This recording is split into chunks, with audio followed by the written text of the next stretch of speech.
Hello friends, मैं ऋतिक गुप्ता, आपका gardener दोस्त। आज आपसे बात करूँगा, देखिए, इस प्लांट के बारे में। ये है हमारा ड्रेसिना का प्लांट। ये प्लांट अब तक मैंने कहाँ पर शिफ्ट कर रखा था। आपने मेरा जो टेरेस गार्डन का टूर देखा होगा, पार्ट 1 वाला। भी पार्ट 2 तो मैंने डाला ही नहीं है, क्योंकि वो तो मैं जब डालूँगा जब मेरे पूरे गार्डन की सेटिंग हो जाएगी। क्योंकि वहाँ से भी मुझे कुछ प्लांट्स अपने हटाने हैं, कुछ शिफ्टिंग करनी है मतलब, तो उसके बाद मैं उसको डालूँगा। तो आज मैं आपसे बात करूंगा इस प्लांट के बारे में। ये प्लांट है ड्रेसिना का प्लांट। तो इसकी आज मैं केयर के बारे में बात करूंगा कि अब जैसे कि समर्स आने वाली हैं, अब हमें इसकी क्या केयर करनी चाहिए। अब तक ये विंटर में, मतलब विंटर गार्डन में रखा था मेरा, मतलब कि मैंने टेरेस गार्डन पे रख रखा था इसको, क्योंकि विंटर्स थी तो इसलिए धूप भी बहुत कम आती जाती थी। तो लेकिन अब क्या होगा कि अब हमारे प्लांट को धूप एकदम से, मतलब सुबह सुबह जैसे ही धूप आएगी तो डायरेक्ट धूप लगती है इस पर। तो आप देख सकते हैं कि डायरेक्ट धूप लगने के कारण इसकी टिप्स देखिए किस तरह से जल गई हैं सारी। इस तरह से मेरी सिंगोनियम की भी हो रही है, उसको भी मैं देखूंगा, उसको भी शिफ्ट करूंगा इंडोर ही। फिर बाद में विंटर गार्डन जब करेंगे, मतलब विंटर की शुरुआत करेंगे हम अक्टूबर के टाइम, फिर इसकी जो शिफ्टिंग है कहाँ पर करनी है उसके बारे में बात करेंगे। तो आज तो मैं इसके बारे में, अभी हम समर्स की बात कर रहे हैं तो सभी प्लांट्स के लिए, तो इसके बारे में बात करूँगा कि हमें समर्स में इसकी क्या केयर करनी चाहिए। तो करते हैं फिर स्टार्ट। तो ये देखिए, ये है मेरा ड्रेसिना का प्लांट। तो इस ड्रेसिना के प्लांट क्या है, ये बहुत ही अच्छा हमारा इंडोर प्लांट है। ये देखिए, ये एक इंडोर प्लांट है और ये आपका जो है ब्राइट लाइट इसको प्लांट को चाहिए बिल्कुल। ना तो ये अंधेरे में चलेगा और ना ही ये प्लांट आपका धूप बर्दाश्त करता है। और धूप भी अगर आपके यहाँ पर आती है तो सुबह सुबह की 1-2 घंटे की इसको धूप मिल जाए। जैसे कि समर्स हैं तो इसको मतलब सुबह की आपके 7-8 बजे तक की धूप मिल जाए, क्योंकि सुबह को जल्दी धूप निकल जाती है अब तो उसको 8 बजे तक की या 9 बजे तक की भी धूप मिलेगी तो भी अच्छा चलेगा ये आपका प्लांट। लेकिन जो इसको वैसे धूप होती है ना, हमारी दोपहर की धूप होती है, जैसे कि मेरा अब तक क्या था, मैंने इसको आपको दिखाया ना कि मैंने स्लेब पर रख रखा था इसको, जो मैंने नया स्लेब बनवाया है। तो वहाँ पर क्या है कि इसको 12 बजे तक की धूप मिलती है, जिसको ये बर्दाश्त नहीं कर पा रहा है। और ये देखिए इसके पत्ते कैसे हो गए हैं। तो अब मैं इसको कहाँ पर शिफ्ट करूँगा। अब हमें इस प्लांट को, अगर आपके पास भी इस तरह से कुछ कंडीशन है कि ये 12 बजे तक या 1 बजे तक की धूप आ रही है और आपका प्लांट हाफ डे सन का, तो ये प्लांट है ही नहीं, क्योंकि हम इसको इंडोर प्लांट कहते हैं। तो ये एक इंडोर प्लांट है। इसको अब हमने कहाँ पर रखना है, इंडोर शिफ्ट करना है। पर ऐसी जगह शिफ्ट करना है इंडोर में भी हमें जहाँ पर इसको अच्छी सी ब्राइट लाइट मिलती हो, या छनी छनी सी इसके पास धूप आती हो।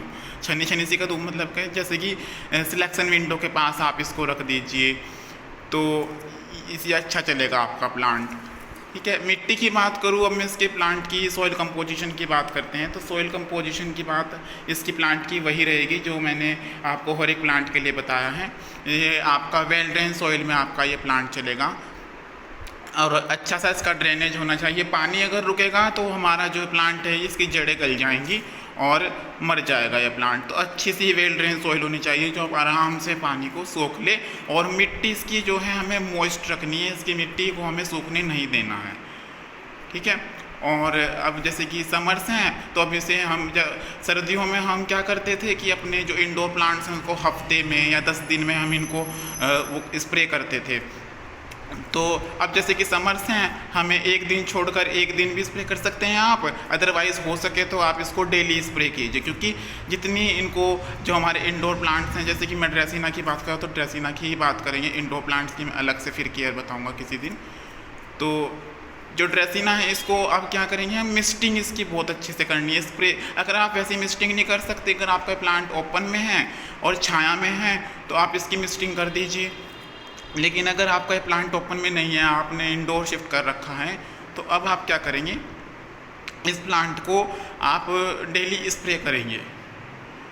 सिंपल वाटर से आप इसको स्प्रे करेंगे और बीच बीच में हफ्ते में 10 दिन में अब हम क्या करेंगे, इसके अंदर हम इसको फंजिसाइड वगैरह डालकर, कुछ ऐसी चीज़ डालकर स्प्रे करेंगे। वो क्या चीज़ है वो मैं आपको बाद में जब करूँगा यूज़ तो बताऊँगा।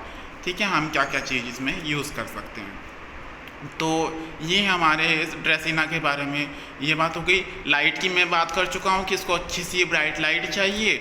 और इसको देखिए मैंने तो 9 इंच के पोर्ट में लगाया है। अगर आपके पास आप 12 इंच के पोर्ट में लगाना चाहते हैं तो आप 12 इंच के पोर्ट में भी लगा सकते हैं। और अगर आपकी देखिए प्लांट की जो पत्तियाँ हैं हमारी, देखिए कैसे सूखी सूखी सी हो जाती है ना, तो अब हम क्या करेंगे, इनको कट कर देंगे। अब इनको कट कर देंगे, इनकी जो टिप्स हैं ना इनको कट कर देंगे हम, ताकि जो ये है ये सूख रहा है। अब क्या करेगा, अगर हम इसके ऊपर ही शावरिंग कर देंगे, स्प्रे कर देंगे, तो क्या होगा, यहाँ पे फंगस क्रिएट हो जाती है। उसकी मैं बात करूँगा कि वीडियो पे कि फंगस क्रिएट हो जाए तो अब क्या क्या काम हमको करने चाहिए, ठीक है। तो वो भी आपको कल परसों को देखने को मिलेगी वो वीडियो, जब मेरे गार्डन की सेटिंग हो जाएगी उसके बाद। तो मैं कोशिश कर रहा हूँ कि अपने गार्डन की सेटिंग कर लूँ, क्योंकि अब अप्रैल आने वाला है, फिर उसके बाद हमारे गार्डन की सेटिंग नहीं हो पाएगी और फिर हमें अक्टूबर तक उस तरह से ही रखना पड़ेगा अपने गार्डन को, क्योंकि हम बार बार अरेंजमेंट जो है चेंज नहीं कर सकते। उससे क्या होता है कि हमारा प्लांट डिस्टर्ब हो जाता है और प्लांट फिर क्या होता है कि शौक में चला जाता है। कई बार तो हमारा प्लांट मर जाता है क्योंकि उसको दूसरा इन्वायरमेंट पसंद नहीं होता, तो इसलिए वो हमारा जो प्लांट है वो मर जाता है। तो ये आज मैंने ड्रेसिना की बात करी है कि ड्रेसिना को हम फिर से मैं एक बार शॉर्ट में एक्सप्लेन कर देता हूँ कि ड्रेसिना को क्या चाहिए। वेल ड्रेन सॉइल चाहिए, अच्छी सी ब्राइट लाइट चाहिए और इसको मिस्टिंग की ज़रूरत है। पानी आप जब भी डालें जब इसमें इसकी ऊपर की लेयर सूख जाए। तो आज मैंने आपसे ड्रेसिना के बारे में बात करी। कल फिर मिलेंगे किसी नए प्लांट के साथ। अगर आपको मेरा वीडियो अच्छा लगा हो तो इसको लाइक कर दीजिएगा और चैनल को सब्सक्राइब कर दीजिएगा। Okay friends, bye.